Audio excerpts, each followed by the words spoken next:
Hello, I'm Jay. Let's talk about Drgmn, a 2020 graphic novel by Stephen Appleby with watercolor by Nicola Sharing. Uh, Apple, Nicola, Stephen Appleby is 66, a London-based illustrator, cartoonist, painter. Their Twitter byline there says, uh, she, he, him, her, whatever, I'm easy. For the purposes of this review, I will refer to Stephen as she. She is a trans woman who has been sort of living out since I think about the 1990s is when she came out and just started openly dressing in women's clothing and stuff like that. That comes into contact here with her main character, Augustus Crimp. This is a lovely, kind of gentle story of, as I said, Augustus Crimp, Drgmn, a trans woman dealing with self-hatred, bullying, transphobia, and dealing with all that and coming out through to the other side, all using the genre of a superhero story to tell the story. This is a superhero who gets her powers by dressing up in women's clothing and gaining the ability to fly.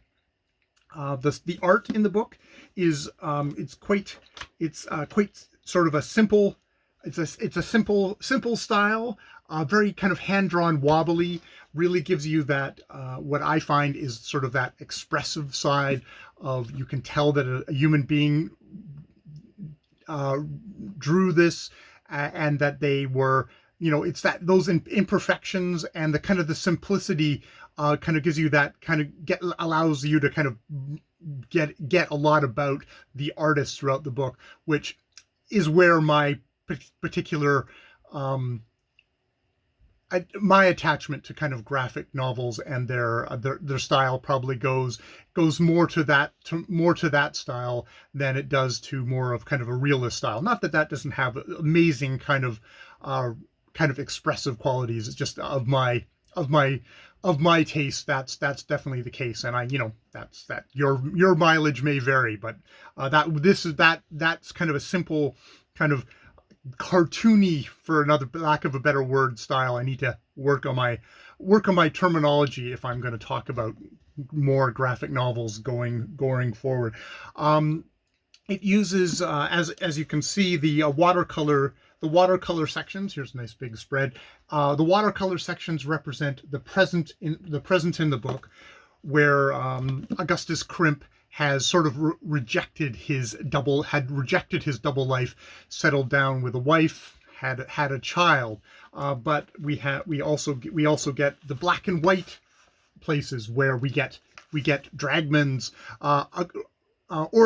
origin story, and him saving the life of a little girl, Cherry. There's no superheroes around to save her, and she knows that she has this power. She puts on women's clothing. She can fly and save Cherry, who's fallen off a building. It's that kind of silly superhero thing where you have enough time to get all dressed up and jump off the building and swoop down and save the little girl, Cherry.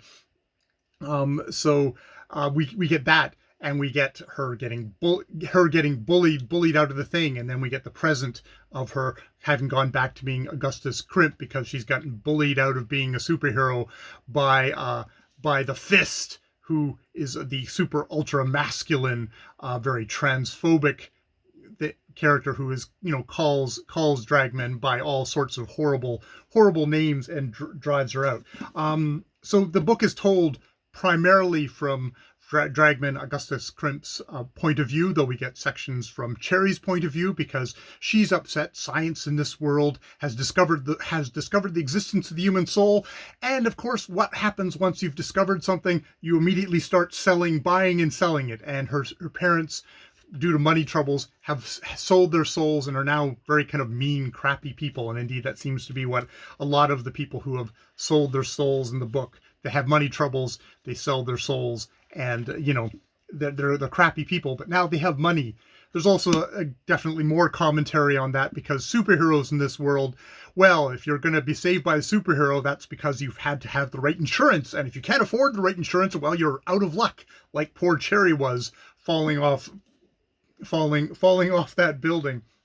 The other point of view character that we get in the book is pure text, and the pure text is from the point of view of a serial killer who is preying on trans women, taking advantage of, well, I mean, whatever. He's taking advantage of them having these kind of secret lives, not revealing it to their families. I really get the sense of, maybe with Stephen Appleby being of a later, earlier generation, being 66, of having experienced, things are not great in England, in America, in Canada for trans women, but even that more oppressive thing of how they have to kind of have this secret life, and thus because of that becoming vulnerable to predators. And in this book, there indeed is a predator that is killing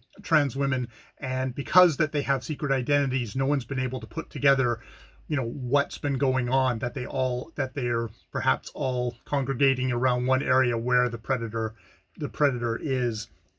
So yeah, there's a lot of stuff in here of the superhero secret identity with the secret identity of being a trans woman and having a secret life. Drgmn gets her name because the newspapers call her Drgmn, which she protests against, but her friend Dog Girl says nope, you can't, you don't get to choose. The newspapers will always pick what the name of the superhero is. And she considers it wrong. It's like, I dress as a woman, but I'm not doing drag. If anything, I'm trans. I think I'm really just trying to be myself.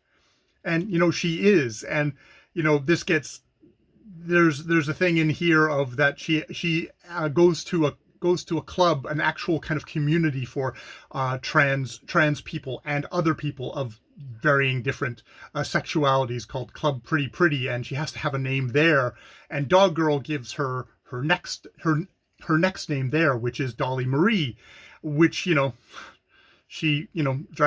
Riley comments, he has like, it's another secret identity. It's that the thing of the secret identity, which is not a big thing you think about kind of superhero movies today. Nobody very rarely has a secret identity anymore, but how much that kind of resonates with people who had to keep their true selves disguised to kind of blend in and not be openly not be open to all the persecutions that would happen in a society. And just this whole thing of the community aspect of it, when she gets to see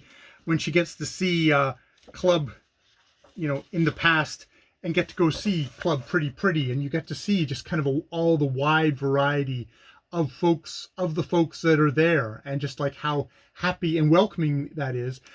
But at the same time, that being contrasted with, amongst there is a serial killer who is also in there, using his secret identity, his hiddenness, to be able to go after people who are just trying to kind of find commonalities, trying to find human connection, and have been denied. And it's that sort of thing.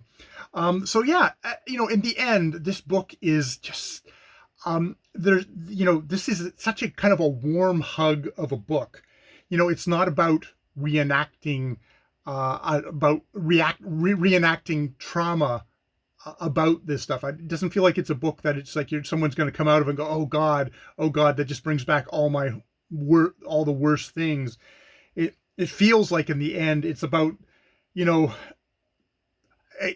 the end of the book, it's one of these things where Augustus Crimp, Drgmn, Dolly Marie get to, find, they are who they are. And isn't that great? And that's just such a wonderful kind of a accomplishment for a book like this. So yeah, I found this on the library shelves and picked it up, just sort of, I'll give something a try, and I'm just so happy that I did find it. It actually turns out that I know Stephen Appleby because he did some album art for one of my favorite Pixies, Pixies albums, Trompe Le Monde. I'm trying to maybe put a picture over there, and the rocket ship over there. He's also done TV stuff. He's done various other things. I think this is maybe his first graphic novel. Drgmn herself is actually springs from a cartoon strip that she did in the Guardian.